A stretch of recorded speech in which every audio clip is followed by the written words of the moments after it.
It's good to see everybody. Thank you for coming out. So my name is Michael Herzberg. I'm a conservative Republican, and I'm also running for Hanover County Board of Supervisors, Cold Harbor District. And when I talk to residents in the community, we get about 3 really hot issues. Right near the top of that list is broadband internet access into the rural areas. Fortunately, I live in a neighborhood, so some of Eastern Hanover is covered, but a lot of it's not. And so I came today and am working with Andy because I don't want to just go into the community and tell people, oh, I'm running to bring internet and broadband to Eastern Hanover and not do anything. So this is a step today. And I know this takes teamwork, a partnership with good people that know what they're doing and know what they're talking about. So we want to work together to actually take a concrete step to make this happen, to help the citizens of our community. Thank you very much. I'm Michael Herzberg, Conservative Republican, Cold Harbor District. Thank you.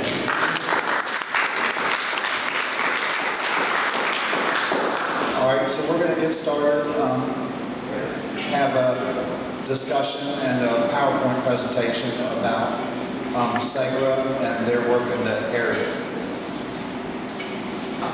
Gary Croswell, Regional Sales Director for Segra.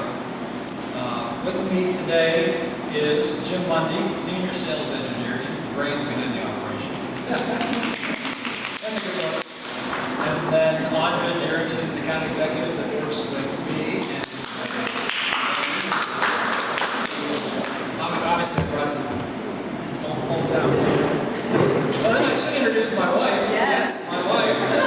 My wife is here because, you know, it is a wine tasting. And normally I don't take her to work events, but, you know, with wine. My wife, Ann. So I just want to start off by saying thank you to Andy for inviting us to this. We love the opportunity to get in front of communities and tell them our story and where we've had successes and how we've accomplished the things that we've accomplished, especially in rural areas like Beaver Dam and other areas.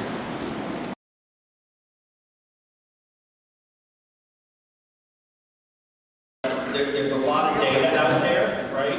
And so you can go out and see what we're seeing. The Broadband now is a nationwide project that looks at rural locations. Some of the stuff here is from that. NTIA is the federal agency that's kind of charged. One of their charters is to keep track of and gather statistics on the rural area.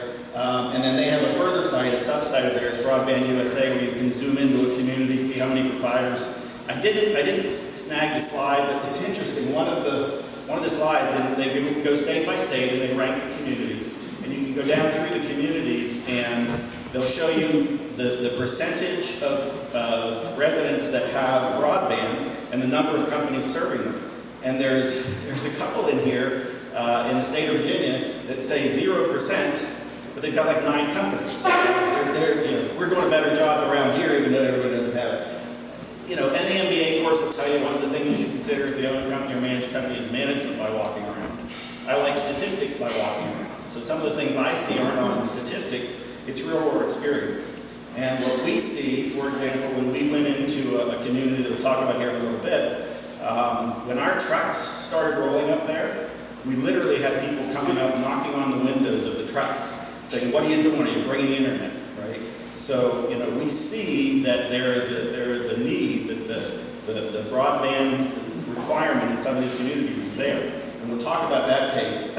The press, of course, you know, all kind of press about broadband. One of the things I think you should consider when you're thinking about this and the challenge that you know, folks that are taking this issue on are being your champions, and it's great.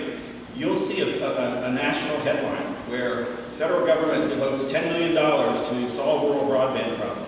Well, I'll tell you in a minute that basically for us to string fiber down the road, it costs us about $50,000 a mile.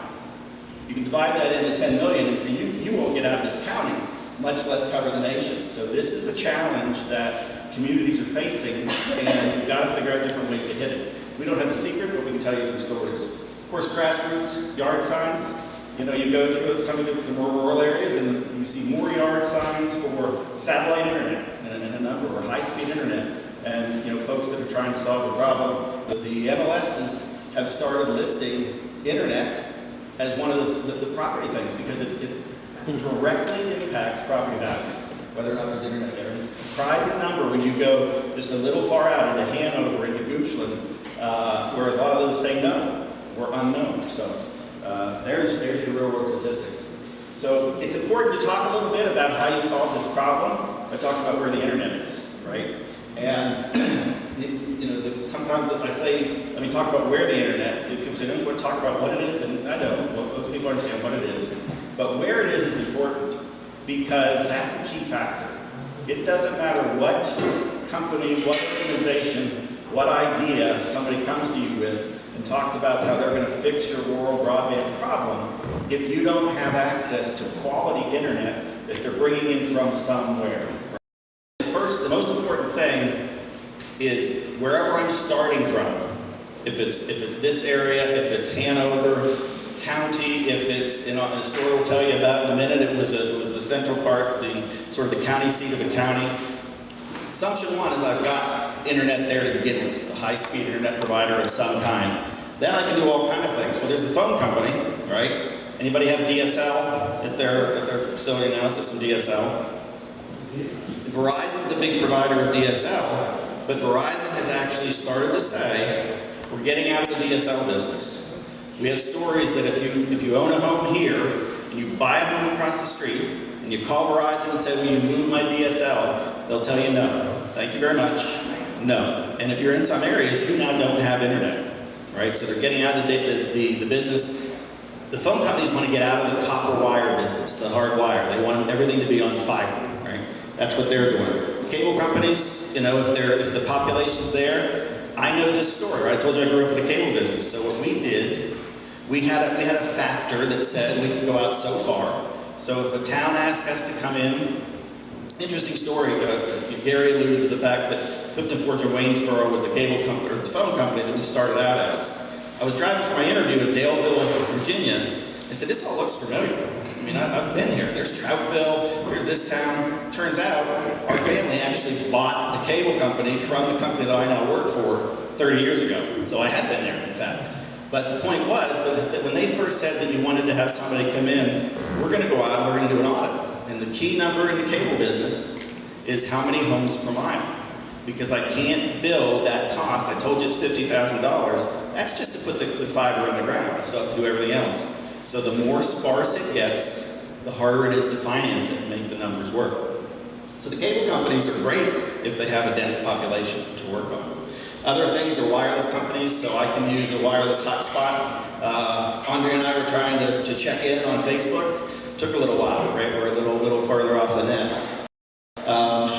One of the players that we have to keep our eye on is the power companies. So the rural electric cooperatives are wanting to get in this business. I'm not an expert on the laws in the state of Virginia, but I can tell you that one of the problems is not that they don't want to get in the business, but many of them are government sponsored or get government funds, and a lot of their charters say the only thing you can do is be an electric business. We don't want you competing with other businesses. So even though they would like to serve internet, they can't.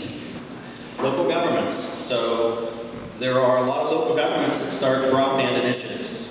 They decide they're going to fund the building of a broadband network in their communities.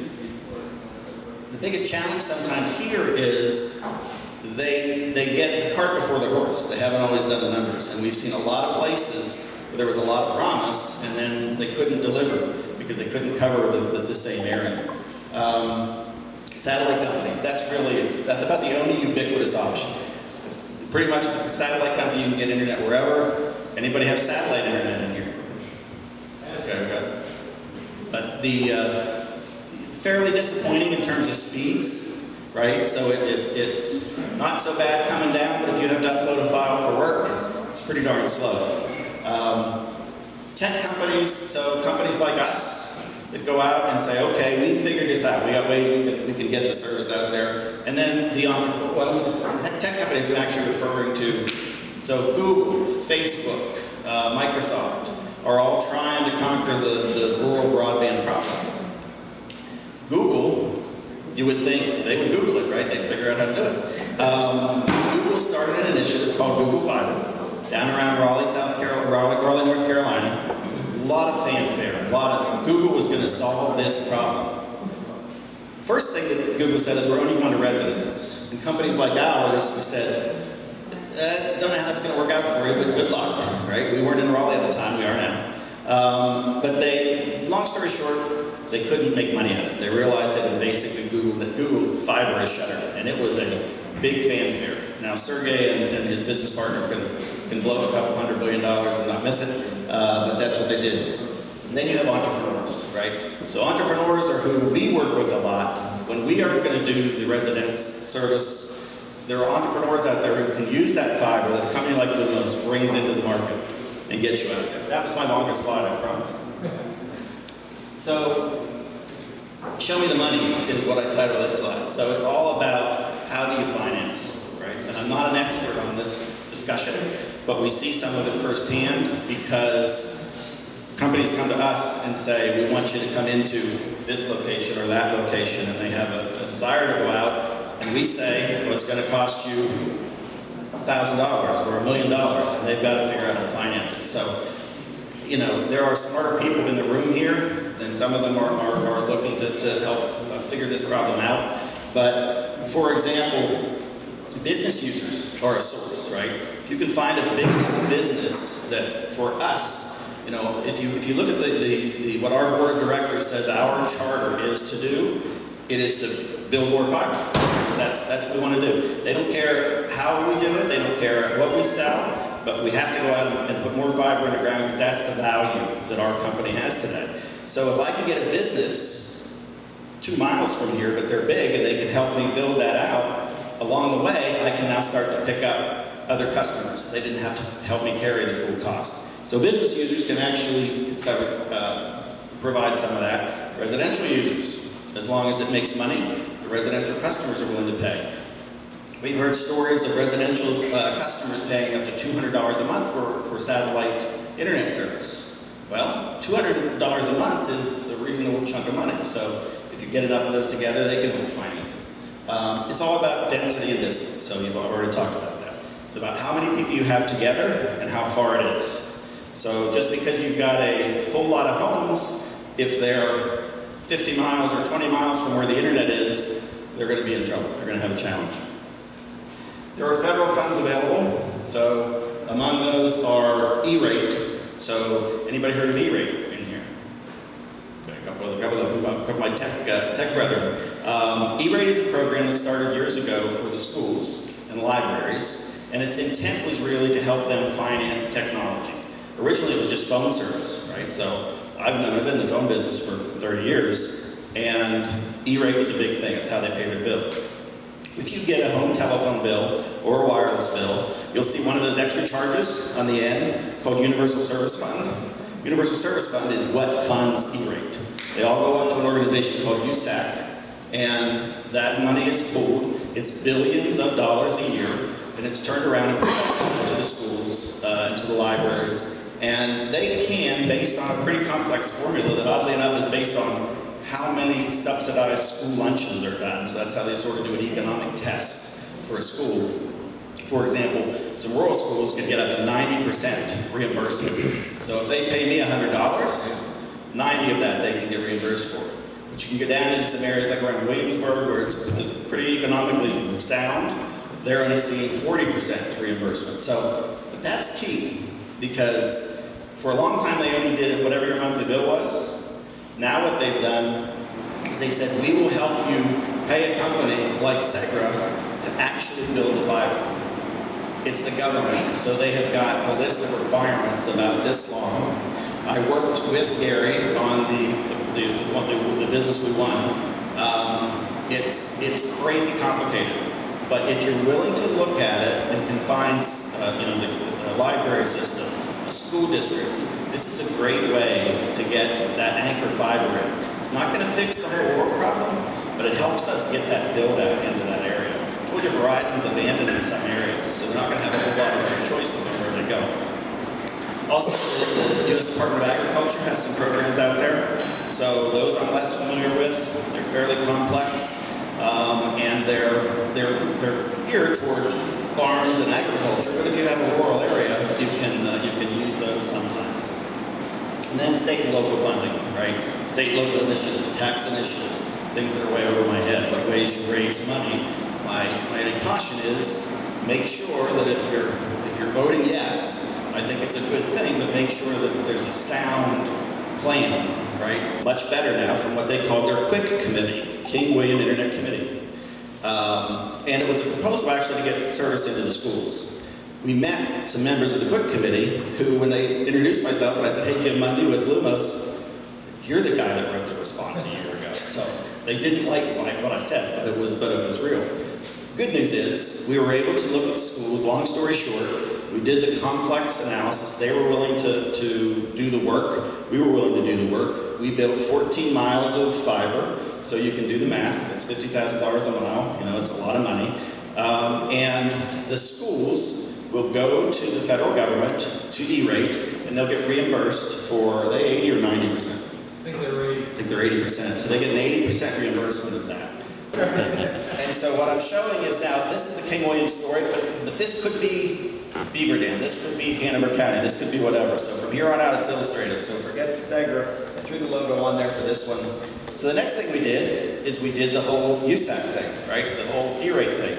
We were able to successfully win business with King William County Schools. We built that 14, 15-mile building. Initially, we lit 2 schools. We lit the high school and we lit the middle school. So that was what we did. Basically, at that point, we could walk away. And there's still now at least the ability for other companies to come in. This fiber, I told you we do lit services. We talk about lighting that fiber, and that's the hard part. But you can also, we sell or rent dark fiber. So if you've got a company that says, we know it's hard, we know it's complicated, we can sell them dark fiber. So we don't have to be the company that provides a monthly bill to somebody. We can provide our fiber out to other companies. This is also going to enable King William County to have some fiber or some cell phone providers that haven't come in up till now because they don't like Verizon. So Verizon was the only game. So now they may get better cell service. I'm not going to see anything out of that. Our team won't see anything out of that. We have a whole other division that sells to those companies. The fiber that we actually built was 144 strands of fiber. Any data technical people here, current technology is changing all the time. One strand of fiber that's the diameter of a human hair, I can get 1.6 terabytes of data on that using various technology, right? So it's a massive amount of data. We take to the schools today, they're buying 1 gigabyte of data is what the schools are using. They have the ability with our network to grow to 10. The important thing Gary pointed out is in the contract, and this is where I said the math had to work. We said it costs $100 to build up to there. It was more than that. It took $100 to build up to there. Of that, for the school, if I were to just build that network for the schools, it would have cost them $95. Why was it not much less? Because the money is in the labor, the construction, the work. The fiber is cheap, and the cost difference between 12 fibers and 144 fibers is ridiculously small. So what we had to demonstrate was we're not overcharging the schools, this is all we're charging them, we're carrying the difference, but the community benefit is there's 132 additional fiber strands available for other people, so that's important. Since this got done, and this has been lit for just months, we've since signed up, there's a business park as you're going up, and a small business. So Leela's here. Leela sold that customer. This was just a small business that couldn't get reasonable internet, right? But it was important for their business. So our service is not cheap. This is why we don't sell to residences. My average customer is several hundred to several $1,000. This business, it was critical to have the internet. They couldn't get another choice other than satellite. So Leela went and talked to them. Because our fiber was close, we sold that customer. And a little further up the road, we sold a library. The Pamunkey Regional Library. Pamunkey Regional Library, if you know the areas. The library came to us and bought. I don't know if they know they can probably get reimbursed for E-rate. It's too late now. They already signed the contract. Of course, about the schools, Gary mentioned we continued our build. We went down and picked up the King William County Government Complex. So they came on as a customer. We just signed in the last day or two.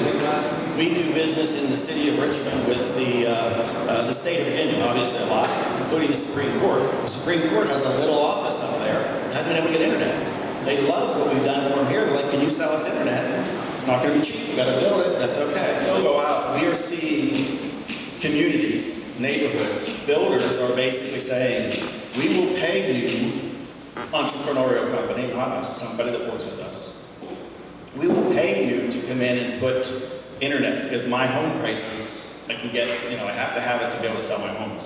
So that's a great way to get them by pockets. But if you want to spread the love and go on a wider way, wireless is the way to go. The end of the message is, as long as you got that quality fiber internet coming in somewhere, and you've got an entrepreneur who can make it happen and can work, and you've got the ability to go out and have the funding come in, it can happen. But it's a long, steady process, and you need champions. I think from what I've heard, you got 2 of them in the room tonight.